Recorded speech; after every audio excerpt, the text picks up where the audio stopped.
The four most notable individuals in the state of Texas at any given moment are.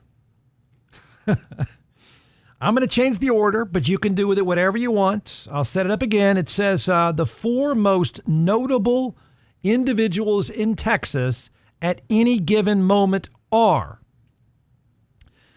His first is the Dallas Cowboys starting quarterback. Next is Jerry Jones. Next, the Texas Longhorns starting quarterback. And next, fourth, is the governor. Nah, close. I don't know that the order is right. First of all, let me say this, that Greg Abbott isn't the most powerful. Not to get politically nerdy, that's the lieutenant governor. He, of course, is your favorite. But you can argue that Greg Abbott is the face of the franchise in most ways. I don't agree with the ranking, though. I don't completely disagree with the names and the spots. I just don't know that I agree with the ranking. In terms of sheer noise, let's do it that way. The order is this, and I don't even think it's close. I think number 2, 3, and 4 are far down the list.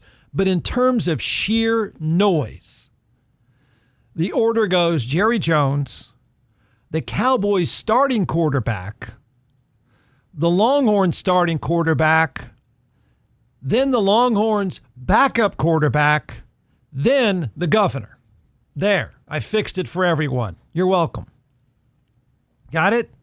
Jerry Jones, and I think that's a plateau by itself right now. I mean, there's, per screaming and ranting, there's no one even close to Jerry Jones. But it's Jerry Jones, the Cowboys starting quarterback, even though he's hurt, the Longhorns starting quarterback, Longhorns backup quarterback, who's the most famous recruit and famous college player of all time at Texas, then the governor. That's the way I think it goes.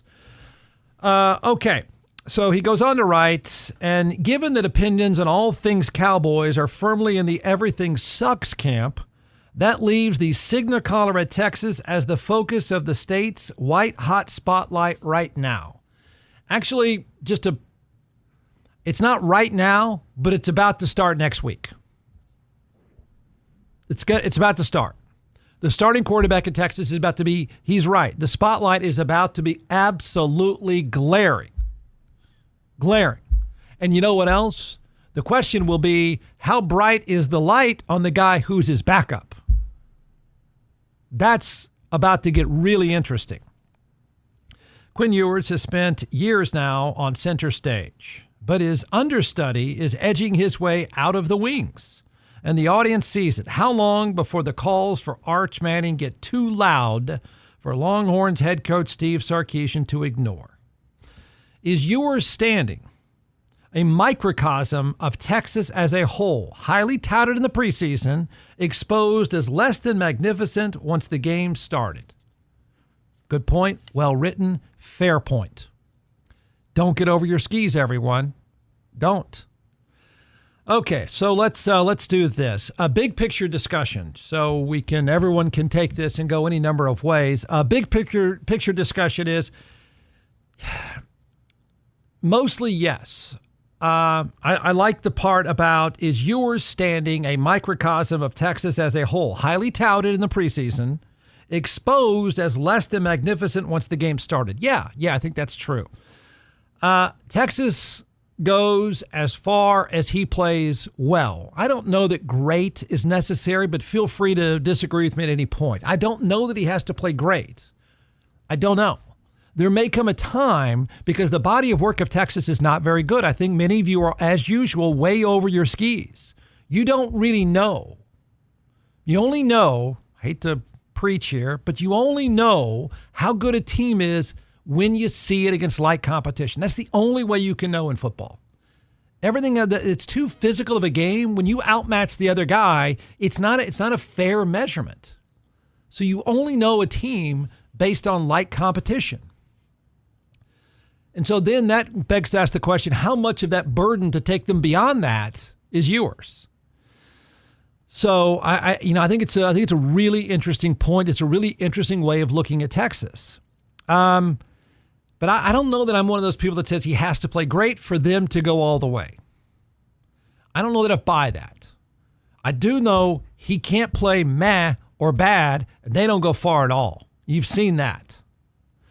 So I'm still not sure. I think Texas is as good as a lot of you think.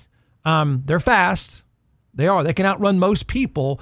But I don't see as of now, we're about to find out, not this weekend, but you're about to find out. I don't see the real proof that they can outmuscle a team that has similar talent, because there is no proof of that. I didn't say you cannot go run some guy from UTSA. I didn't say that at all. Can you outmuscle your opponent? Because in the end, that's the game. Otherwise, if you can't outmuscle your opponent, then you're saying Quinn Ewers, the quarterback, whoever it is going to have to play lights out to win. I'm not sure that's a good bet. So that's the problem. One of the problems right now, if you're trying to be objective, you don't have to be. If you want to paint your face, go right ahead. But, I mean, if you're going to be objective, the problem is you don't know with a lame schedule. It's a problem with any team. You just don't know when the schedule is so lame. We've only seen Texas line up against one good team, a team that was good up front, and there's not another team that they have played until maybe at Kyle Field, maybe, other than Georgia. So, I know it's never cool in the talk show business to do this, and that is to say, I don't know, but I don't know how good they are. People that scream otherwise, I don't know where you're getting it. I really don't. I don't know what the proof is. So I don't know. The evidence on one game is not that positive. It's not horrible, but it's not that positive. Okay, so that's not the sexy topic. The sexy topic is what he's outlined here that is sexy, and then it gets nerdy. The question would be this. How good can Quinn Ewers be, or has he just maxed out? Have you seen the max? Have you seen the best that it can be? And that's it. And you're going to end up saying the best that it can be. Maybe you disagree. The best that it can be is pretty good. And the data that they've got here, the data I can share with you now says, okay, it's okay. Is this the best you can be? Then the question becomes, if the answer is meh to pretty good, how short is the leash starting at Kyle Field and beyond? How short is that leash? And I mean, how quick would he get pulled?